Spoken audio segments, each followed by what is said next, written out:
What's up YouTube, how you doing? This is Mr. Tybox123 and in this video I'm going to be bringing you my next installment of what's on my iPhone.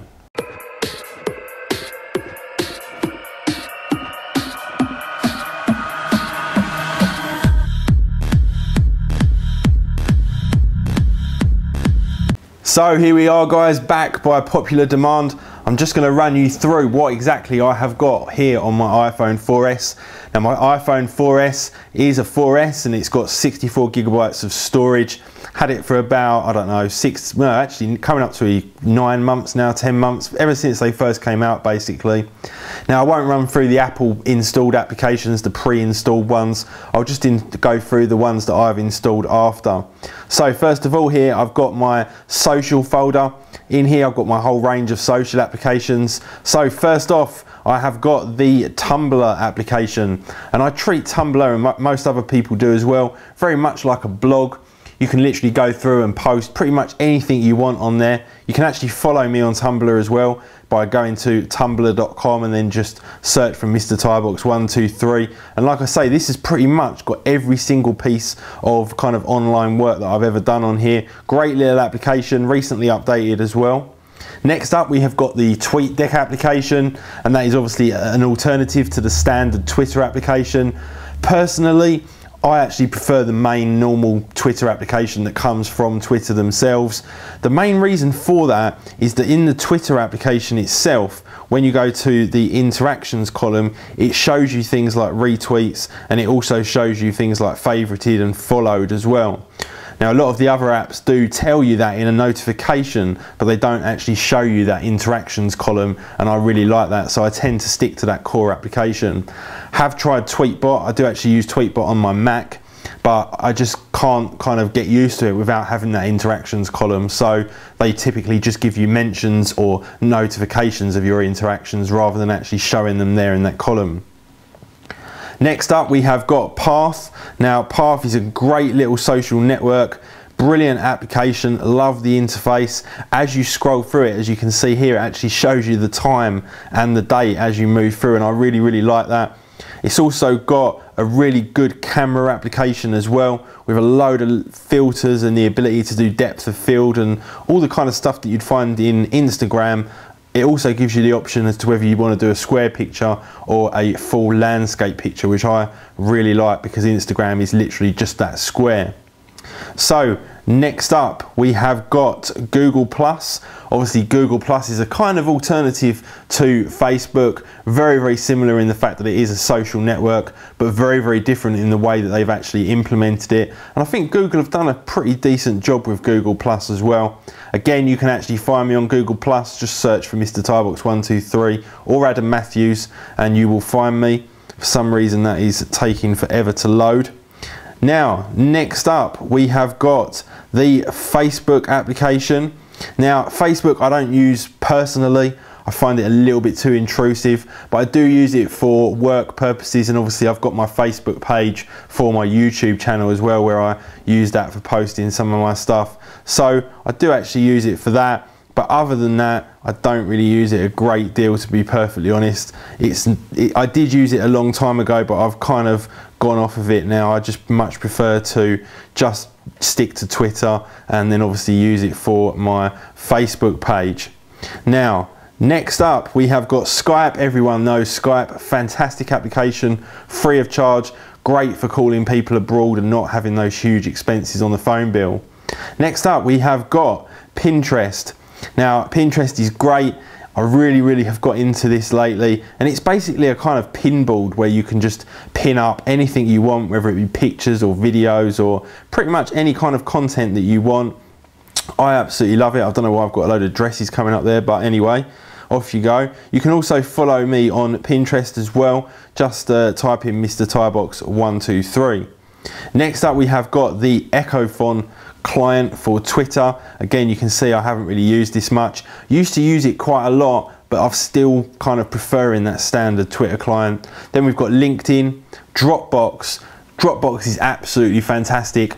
I have Dropbox across every single one of my devices, every single one of my Macs, PCs, everything, just for getting that synchronized access to all of my online data. And in fact, you guys can do me a favor, I'll leave a link down here in the description. If you sign up to that through that, it will give me some extra space. So if you can do that, that would be great. Then we've got the tweet bot. You can see this one will probably actually be configured because I have been using it, but I just prefer the standard Twitter application, like I say, because of that mentions column. Like you see through here, this doesn't actually show you any kind of retweets or anything like that, so not overly keen on it. And then we've obviously got the WhatsApp Messenger. Next are my business applications. Now, first of all, we have got the Citrix receiver. You guys can Google Citrix. You guys know that I do this for a job, and this enables me to connect up to some virtual desktops hosted by Citrix platforms. Then we've got Log Me In Ignition. That enables me to connect up to Windows or Macs or a whole range of different machines just through going to that application, and then you can literally be running Windows or Linux or Mac here on your iPhone 4S or any other device for that matter. My Vodafone, because I'm on Vodafone as my cell phone provider, so you can go in there and check your balance and all that kind of stuff. Another Log Me In application, for some reason they separated them out. And then we've got GoToMeeting, which I use for online conferencing, webinars and all those kind of purposes. Really great application, and that's got a monthly fee associated to it. Then we've got WinAdmin, which is a simple remote desktop client for connecting to Windows machines. And then we've got a couple of banking applications. We've got Barclays Ping It, which enables you to send money from one mobile phone to the other. You don't even have to have a Barclays account for that, so check that out. Great application. And then we've got my mobile banking application as well. Got the speed test application here, so we can check out what kind of speed we're actually getting on our current network. Great for testing 3G speeds, or if you're connecting up to some kind of guest wireless system. Really does work extremely well. Really great app as well, completely free of charge. Then we've got my WordPress application, which enables me to manage my website and create posts and edit content. And then we've got the Evernote application, which again I use across every single device. There's a client for Android, for BlackBerry, for Mac, for PC, for iPhone, for absolutely everything. And you can store a whole bunch of really useful information in there, which is a great application. And then we've got Foursquare. Absolutely love Foursquare. I've said it before, it's a great bit of fun checking into all of these places, seeing where your friends are at, and seeing, you know, some notes about certain things. And sometimes you actually get certain discounts and things as well when you check into certain places via Foursquare. So a great little app. They've recently rejigged the entire application. Looks very nice now. Definitely recommend getting on there. You can find me, search for Adam Matthews on Foursquare, and you can add me as a friend on there if you want to. And then we've got the Pages application for Facebook. So this is where you can actually manage your Facebook page, and it's a really good application actually. It's so much better now. They've actually separated it out, and you can actually get access to that Facebook page and all of the messages and things that people are sending you. What does this say? Just come up with a random message there, look at that. Okay, anyway, moving on swiftly. So Instagram, obviously everyone knows what Instagram is. Can't help but love it. Great little application for putting all your pictures on, and also for checking out other people's extremely cool pictures, things like that there from Mikey. Although you do get a lot of pictures of things like books and also food, but there you go. Great app. Next up, I have got this whole page of applications. Now I can't go through all of these because this video will end up being about 40 minutes long, but I'll just show you what we've got. First of all, we've got the standard Apple applications that I've moved off the front page, along with GarageBand and iMovie. iMovie I use on my iPad quite a lot for editing videos if I'm out and about.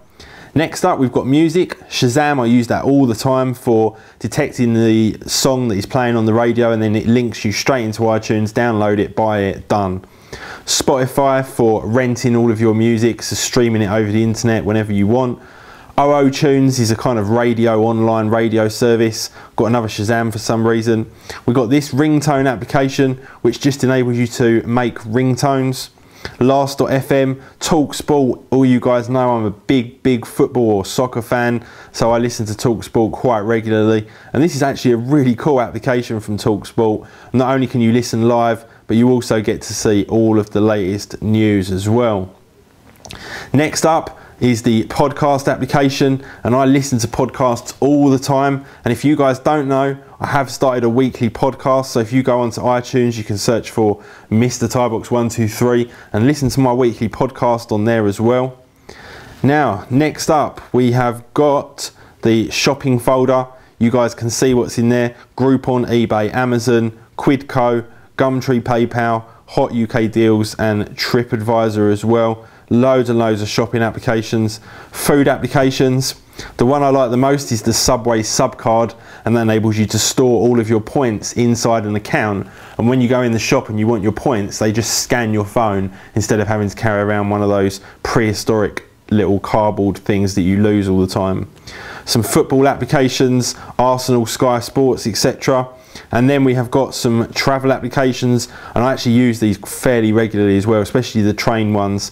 Great little applications. The UK Train Times one specifically, very, very good application. Check all your latest timetables and stuff, and you can just plan your journey perfectly with those apps. Now, TV, got Sky Go, TV Premium, we've got TV Catch Up, VLC, Netflix, which I pay a subscription for, 4 on demand, BBC iPlayer, loads and loads of stuff in there to give you the ability to watch TV on the go. And then we've got all my remotes. This one here is the one for my radio in my kitchen, Romote for the Xbox Media Center, Pro Mobile Mouse for connecting up to my Mac and using my phone as a mouse, Remote HD, and then we've got the remote application for Apple devices. Now, graphics, Color Splash, iPhoto, Snapseed, and Photoshop Express in there. I wish iPhoto would sync your library between devices. That's the only kind of downside to that. Now, utilities, got Google Search, iWebcam, which gives you the ability to do wireless webcam. Use your actual phone as a wireless webcam with your PC or your Mac. Code Reader, statistics for my website, and then we've obviously got a flashlight application in there as well. And then some reference apps: McDonald's, Zinio for my magazine reading, QR Reader, VCE Mobile is for doing test examinations or simulations online, IMDb, Google Earth, Speak It, reads out any piece of text to you, SpringPad I don't use, Auto Trader is for cars, iBooks, and Showcase is for cinema times. Then we've got some streaming applications, Livestream and Ustream for watching my live streams or publishing live streams. And then some basic entertainment stuff in there. Some more social media applications. Flipboard I actually quite like and use quite a lot. And Voxer is actually a lot of fun as well. Voxer enables you to kind of do like walkie-talkie type stuff on the iPhone, which is quite a bit of fun.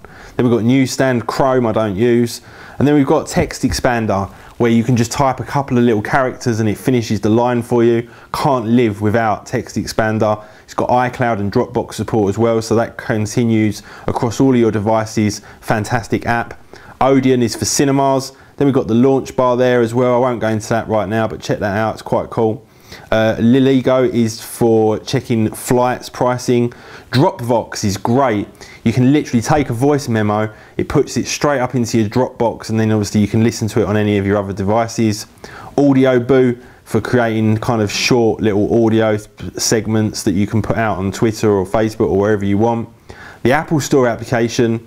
Now, Plex is something I've come across recently and I absolutely love it. On my Synology NAS, I've got a Plex client on there, and this is absolutely fantastic because from anywhere in the world, I can literally go in, although it doesn't seem to be working at the moment, and I can actually pull up my entire music and video library over any kind of connection and then just stream it directly to my phone.